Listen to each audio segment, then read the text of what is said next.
What's up, guys? Maxwell's World here. It looks atrocious.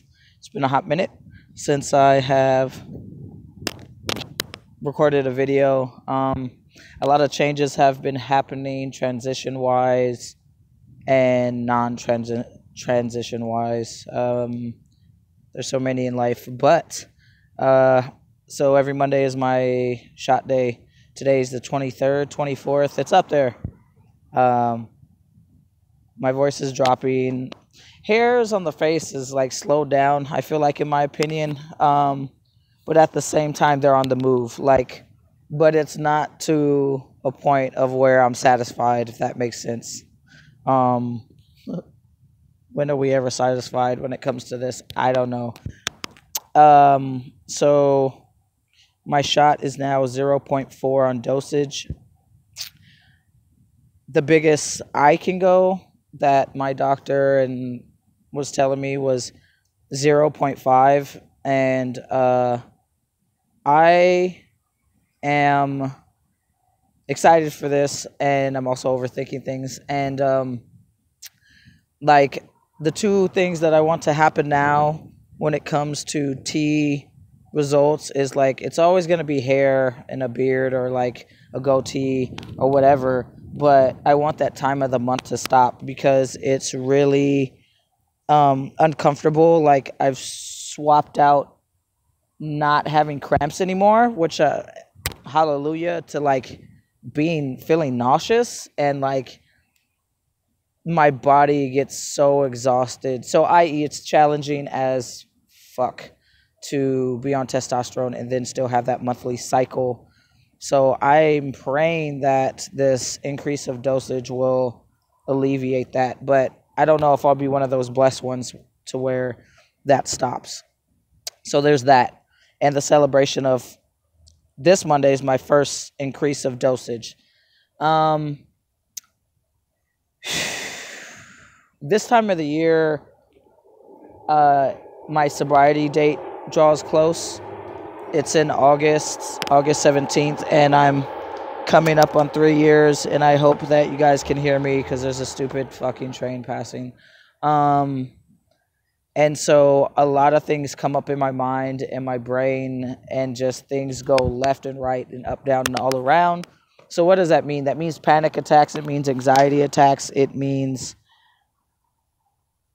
working on self-care even more this time of year. Gratitude lists, and like reaching out to humans more, and adding more things in my life that incorporate connection.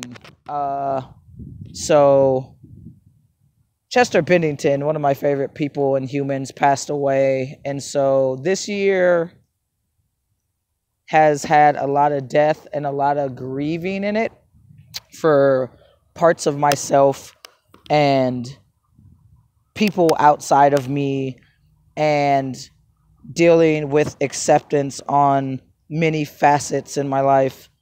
And on top of that, I've been going to school and knocking out tests and midterms, and on top of that, navigating through work challenges, like being complacent or not feeling happy financially, and like the disappointment and the setback of not being able to save anything close to what my target goal was or is for my long-term plan of top surgery. If that all that made sense. Like, I was initially trying to get 200, 300, like that's the necessity needed in order to achieve the amount of money I need in order to have top surgery. I haven't gotten anywhere close to that, and that's okay. It sucks, but it's all on creator's time anyway, and so my GoFundMe is at like $1,800, and I've had this campaign open for about maybe 9 months or whatever. And I'm grateful for it. I'm grateful for it, for the effort I put into it and for the effort that people put into it, especially the ones who give to my campaign that don't even understand trans, or even like it just confuses them, so there's those blessings. There's blessings in all of it. I'm trying to work on getting a car, trying to navigate that and get to the next hopping stone with my job.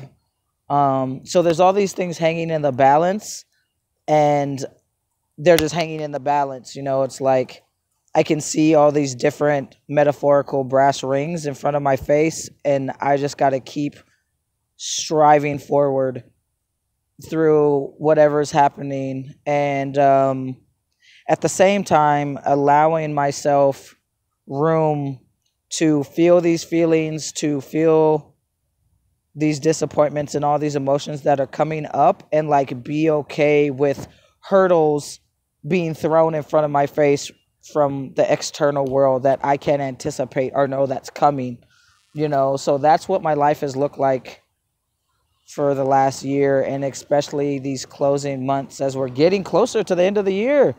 So a lot of reflection and perspective change needing to happen, and working out, doing some challenges, and my body's changing a little bit, getting a little bit more lean and getting some muscle going. And with that, also just taking things at really small chunks. But a lot of opportunities and growth happening, and misgendering's been happening, but a lot of not misgendering has been happening. So I just communicate my feelings and frustrations through I statements with people, lay boundaries down. Like I check in with people faster when they're misgendering me. And just kind of try to get a sense of understanding of where they're coming from, so that way we can meet halfway. It doesn't always happen, but it happens a lot. And that's in a nutshell what's been happening for me. And I've gone to a few trans-friendly comedy shows, and more events in that perspective. And at the same time, just chilled with myself, not in an isolating way most of the time, and figuring out like my new hobbies and what I want to do, and doing those things like getting paint supplies, painting, watercoloring, finding things that are fun for me again, and entertaining for me again, and having new experiences and opportunities, because some things that I enjoy, I don't like so much anymore. Some I do, and it's figuring out more how to be my own best friend when human interaction of myself and another person isn't a thing for whatever reasons, whether it's me or them, or just that's how it is. So still got my birth certificate I need to switch over for gender, and my passport, and the birth certificate and passport, it's becoming prevalent. Like there's things that may be coming up that require these documents. So I just closed out my membership at the gym, 24-hour fitness, and I noticed that it's not like as hard to say this is the reason as to why I don't have that ID with this account. Like I've switched up my gender and my name, so I don't have that, and it's just a clean cut. Like there's not a struggle with it. I remember in the beginning of this, like it felt super awkward or like complex or just taxing to get all that out. Now it just comes out effortlessly. Not to say that there's not days where that doesn't happen, but more often than not, I'm just more comfortable in my skin. I'm accepted by most people, and whether I wasn't, I'd still be me regardless. And that's what I communicate with people that are misgendering me, and I don't know if it's consciously or subconsciously. Like, this is happening whether you like it or not. This is happening whether you're in my life or not. So with that, Maxwell's World, hope you got something out of this. Blessings to you. Bye.